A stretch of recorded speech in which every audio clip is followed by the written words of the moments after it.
नमस्कार।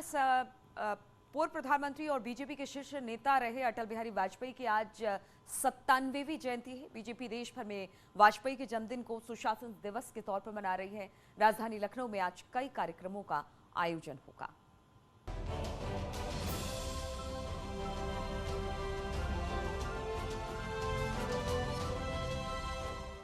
अटल बिहारी वाजपेयी के जन्मदिन पर मुख्यमंत्री योगी लखनऊ में आज 1 लाख छात्रों को टैबलेट और मोबाइल बांटेंगे। इस मौके पर इकाना स्टेडियम में कार्यक्रम का आयोजन किया जाएगा। लखनऊ के बाद सीएम योगी के आगरा जाने का भी कार्यक्रम है। अटल जी की जयंती के मौके पर मुख्यमंत्री योगी बटेश्वर जाएंगे और अटल जी के नाम पर करोड़ों की योजनाओं का शिलान्यास और लोकार्पण करेंगे। बटेश्वर अटल जी की पैतृक स्थली है। योगी यहां पे जनसभा को भी संबोधित करेंगे। अटल बिहारी वाजपेयी की जयंती की पूर्व संध्या पर लखनऊ में कानून मंत्री ब्रजेश पाठक ने काव्य पाठ का आयोजन कराया, जिसमें सीएम योगी और चुनाव प्रभारी धर्मेंद्र प्रधान ने भी शिरकत की। अटल जी की याद में कवि कुमार विश्वास ने कविताएं भी पढ़ी। मैं अपने बाबा के मन से बोलता हूँ, जो लिखते हैं कि स्वांते सुखाय तुलसी रघुनाथ गाथा।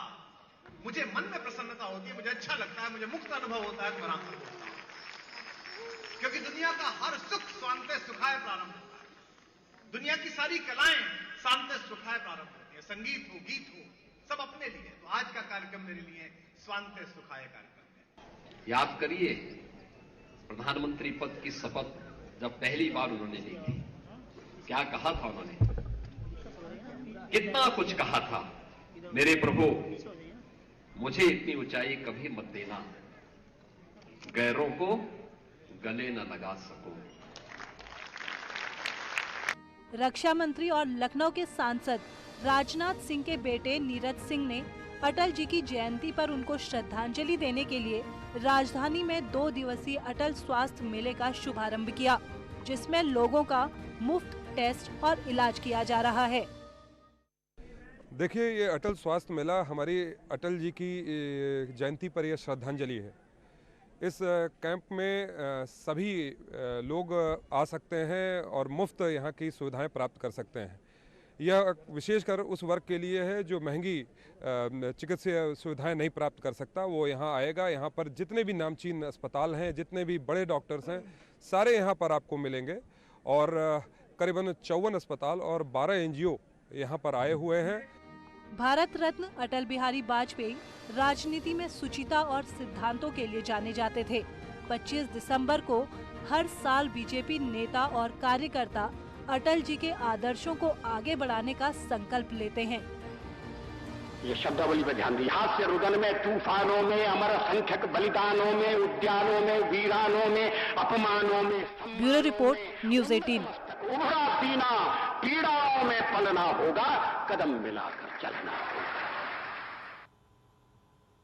और आज सीएम योगी आदित्यनाथ आगरा के दौरे पर रहेंगे, जहां पर सीएम अटल जी की जयंती के मौके पर उनके पैतृक गांव बटेश्वर जाएंगे और 230 करोड़ की 11 परियोजनाओं का शिलान्यास और लोकार्पण करने के साथ एक जनसभा को भी संबोधित करेंगे।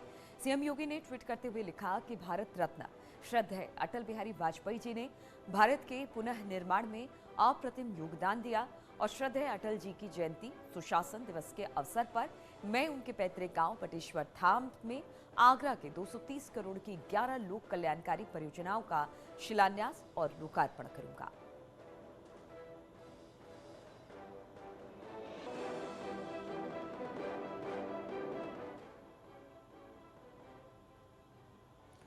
और हम आपको बता दें, सीएम योगी का गाजियाबाद का दौरा है। जन विश्वास यात्रा में शामिल होंगे सीएम। कार्यकर्ताओं में जोश भरेंगे सीएम योगी। कालगढ़ी चौराहे से ये यात्रा निकलेगी। शाम को 5 बजे रोड शो का कार्यक्रम रखा गया है। तो आज सीएम पहुंचने वाले हैं गाजियाबाद। जन विश्वास यात्रा में शामिल होंगे सीएम। कार्यकर्ताओं में जोश भरने का काम होगा। कालकागढ़ी चौराहे से निकाला जाएगा रोड शो और फिर शाम को 5 बजे रोड शो का कार्यक्रम रखा गया है।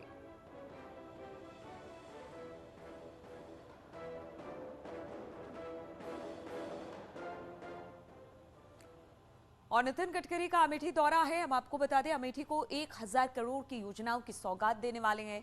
कई परियोजनाओं का यहां से शिलान्यास और लोकार्पण होगा।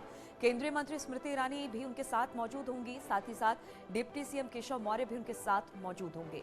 गौरीगंज नवोदय विद्यालय में कार्यक्रम को रखा गया है।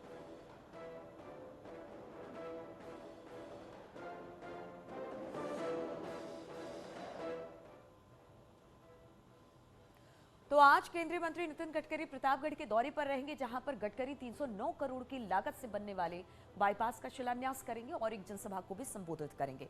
इस दौरान डिप्टी सीएम केशव प्रसाद मौर्य भी कार्यक्रम में मौजूद होंगे। शनिवार को केंद्रीय परिवहन मंत्री नितिन गडकरी प्रतापगढ़ पहुंचेंगे और प्रयागराज अयोध्या से रायबरेली जौनपुर हाईवे को जोड़ने वाले बाईपास का शिलान्यास करेंगे।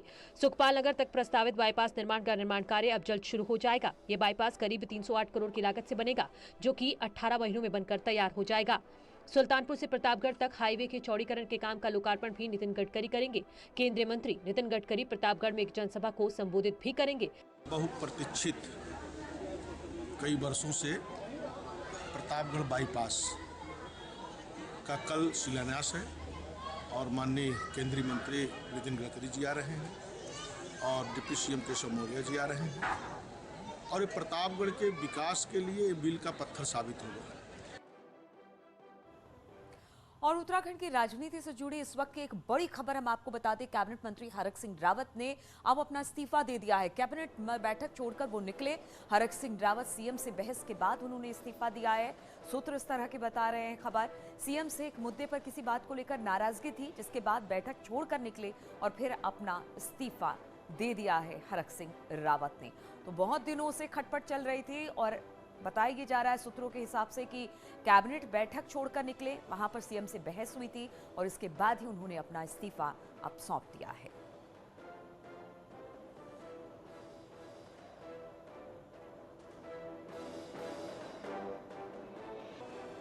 क्या हरक सिंह रावत जी ने इस्तीफा दे दिया है? आपका समय महत्वपूर्ण है सर, इसकी कोई जानकारी सर? ऐसी कोई बात नहीं हुई है। हरक सिंह जी ने कैबिनेट में देखिए, वो मंत्री के साथ साथ विधायक भी हैं और किसी क्षेत्र का प्रतिनिधित्व करते हैं। कोटद्वार मेडिकल कॉलेज की स्थापना को लेकर नाराजगी जाहिर की थी, तो उसमें नाराजगी कोई बात ही नहीं है। मंत्रिमंडल ने कोटद्वार मेडिकल कॉलेज के 5 करोड़ रुपया इकट्ठी वसूल करने का निर्णय ले लिया। सर ये भी बताया जा रहा है कि कुछ विधायकों ने इस्तीफा दे दिया है। उमेश राव ने जी इस्तीफा देने की खबर आ रही है। ऐसा कोई हमारी जानकारी में नहीं है। और इसी पर बातचीत करने के लिए भारती इस वक्त हमारे साथ जुड़ गई हैं। भारती, हरक सिंह रावत ने इस्तीफा दे दिया है, क्योंकि अभी ये खबर मिल रही है, लेकिन बीजेपी प्रवक्ता इस बात से इनकार कर रहे हैं। उन्होंने कहा ऐसी कोई बात नहीं है। क्या खबर इसको लेकर?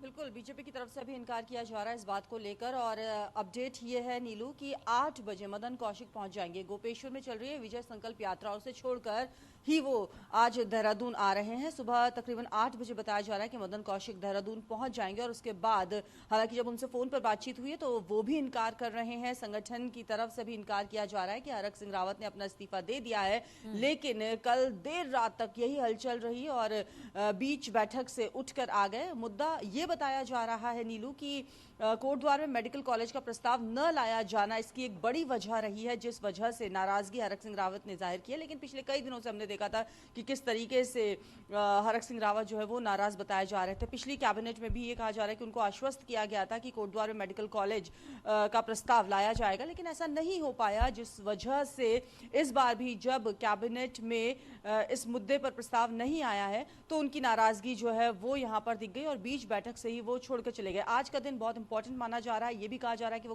कांग्रेस में शामिल हो सकते हैं। उनके इस्तीफे को लेकर यहाँ पर बीजेपी की तरफ से भी कोई बयान आ सकता है। तो अगर ऐसे में अब जब चुनाव बिल्कुल सर पर है, हरक सिंह रावत ने अगर इस्तीफा दे दिया तो बीजेपी की मुश्किलें बढ़ेंगी, क्योंकि इससे पहले अभी कुछ दिन पहले ही हरक सिंह का बयान भी हमने सुना था कि अगर मुझे चुनाव की जिम्मेदारी सौंपी जाती है तो मैं इतनी सीटें लेकर आऊंगा।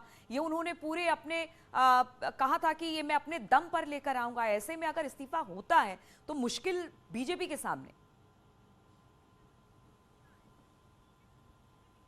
देखिए, अंदरूनी कलह जो है वो खुलकर सामने आ गई है। इसके बाद ये ज़रूर कहा जा सकता है कि जो अंदर खटपट चल रही थी पिछले कई दिनों से, जो बगावती सुर की बात कही जा रही थी, वो अब यहाँ पर जग जाहिर हो गए हैं। ये भी कहा जा सकता है। और उनकी जो कांग्रेस में शामिल होने की अटकलें भी कही जा रही थी, उस पर कहीं ना कहीं नीलू ये बात निकलकर सामने आ रही है कि अगर वो उसमें शामिल होते हैं तो फिर से घर वापसी वो कर सकते हैं। तो आज इन तमाम बातों को लेकर यहाँ पर कुछ ना कुछ ये कहा जा सकता है कि एक बड़ा अपडेट वो मिल सकता है। और आज का दिन काफी इंपॉर्टेंट है बीजेपी और कांग्रेस दोनों के लिहाज से। बिल्कुल, तो उत्तराखंड की सियासत के लिहाज से ये खबर बहुत इंपॉर्टेंट है और इस पर हमारी नजर लगातार बनी रहेगी। भारती, बहुत बहुत शुक्रिया जानकारी देने के लिए। और राजधानी लखनऊ में इन दिनों 2 दिवसीय अटल स्वास्थ्य मेले का आयोजन किया जा रहा है। ये स्वास्थ्य मेला भारत रत्न पूर्व प्रधानमंत्री अटल बिहारी वाजपेयी की जयंती पर उन्हें श्रद्धांजलि देने के लिए आयोजित किया गया है। DAV कॉलेज में आयोजित इस अटल स्वास्थ्य मेले में 54 अस्पताल और 5 NGOs ने अपने अपने हेल्थ कैंप लगाए हैं, जिसमें सभी लोगों का निःशुल्क स्वास्थ्य परीक्षण और परामर्श के साथ इलाज किया जा रहा है।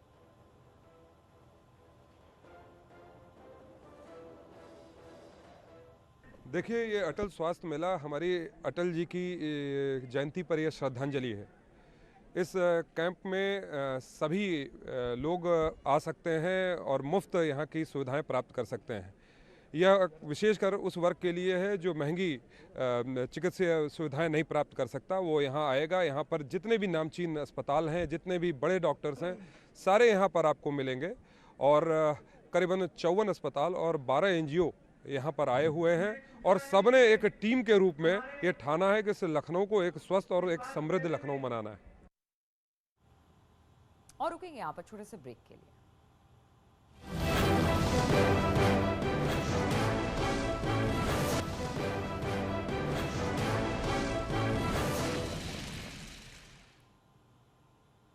और देश के कई राज्यों में कोविड के मामलों में बढ़ोतरी को देखते हुए उत्तर प्रदेश में आज से नाइट कर्फ्यू प्रभावी किया जा रहा है। हर दिन रात 11 बजे से सुबह 5 बजे तक कोरोना कर्फ्यू लागू होगा।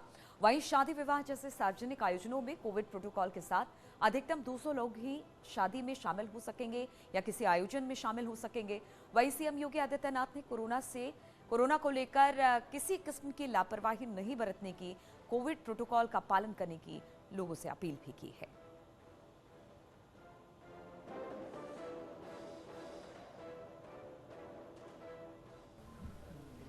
दुनिया कोरोना महामारी का सामना कर रही है और कोरोना महामारी दुनिया के अंदर उस हर एक तबके को अपने चपेट में ले रही है जो लापरवाही कर बरत रहा है।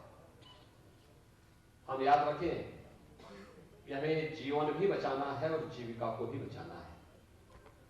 जीवन और जीविका को बचाने के इस अभियान के क्रम में हम सबका दायित्व बनता है कि हम सभी लोग मिलकर के कोरोना प्रोटोकॉल का जो नियम बनाया गया है, 2 गज की दूरी, मास्क है जरूरी। तो इन तमाम खबरों के साथ इस बुलेटिन में फिलहाल इतना ही। रुकेंगे छोटे से ब्रेक के लिए। आगे देखिए उत्तराखंड की खबरें।